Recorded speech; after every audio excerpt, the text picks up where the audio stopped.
បាទជំរាបសួរពុកម៉ែបងប្អូនទាំងគ្នាថ្ងៃនេះខ្ញុំថតវីដេអូអំពីការលាយ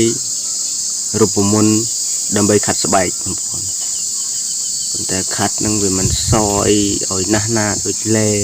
ទេបានយើងលើយបែបធម្មជាតិខាត់ស្បែកប៉ុន្តែវាអាចថាភ្លឺថ្លាជាងមុនដែរក្រិនបើជាងមុនដែរព្រោះវាមានយើងលឿនខ្លួនឯងហើយវាមកអស់លុយប្រហែលមិនច្រើនទេបងប្អូនឥឡូវបងប្អូនចាំមើលកម្មភាពលឿយក្នុងនោះយើងដាក់អំពិលតាមចិត្តបងប្អូនដាក់មកក្តាប់មួយខាំឬក៏ពីរខាំក៏បានដែរបងប្អូនអំពិលជូរយើងមកយកអំពិលផ្អែមព្រោះអំពិលផ្អែមវាអត់កាត់ទេមួយទៀតយើងលាយនឹងកាហ្វេ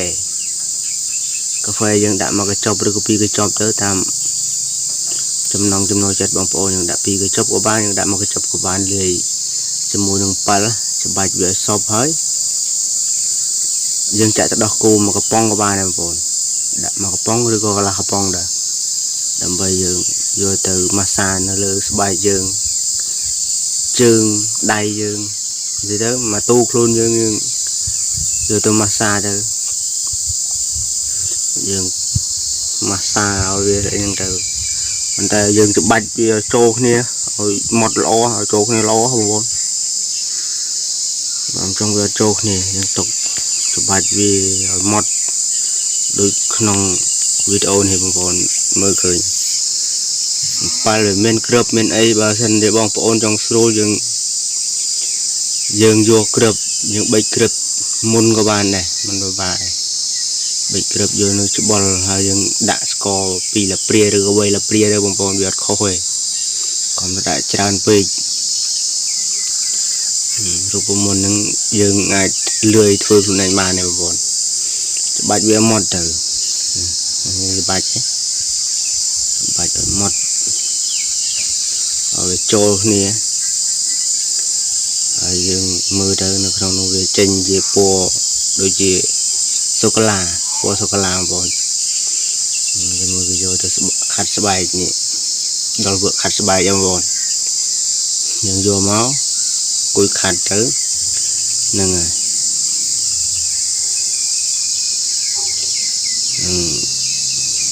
ខាត់វាសពទៅណាវាដូចយើងលាបឡេបងប្អូនដូចយើងលាបឡេលាបទាំងដៃលាបទាំងជើងដងខ្លួនទូខ្លួនយើងខាត់ទៅបងប្អូនស្រីក្មេងក៏អាចធ្វើបានដែរបងប្អូនព្រោះយើងអាចលាយធ្វើខ្លួនឯងបានយើងខ្វះខាតលុយអញ្ចឹងឃើញបងប្អូនថតឲ្យចិត្តឲ្យរបៀបខាត់ស្បែកអញ្ចឹងឥឡូវខាត់ជើងឲ្យសពសិនខាត់ជើងខាត់អីឲ្យសពបន្តិចទៀតយើងខាត់ខ្លួនមកខាត់ដៃខាត់ជើងទៀតខាត់ដៃដងខ្លួនយើងខាត់ដៃហើយចឹង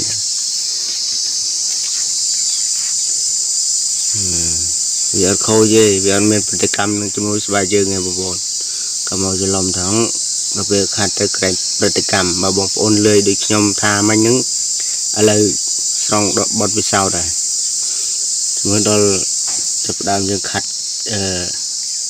ឈោខាត់ម្ដងហើយខាត់ដងខ្លួនយើងអញ្ចឹងខាត់ដៃខាត់ជើងខាត់ដងខ្លួនអីទៅកកបងប្អូនលាបទៅមុខយើងក៏បានដែរវាអត់ខុសទេបងប្អូនពេញចិត្តវីដេអូនេះសូមចុច Subscribe និងសញ្ញាបេះដូងម្នាក់មួយផងបងប្អូន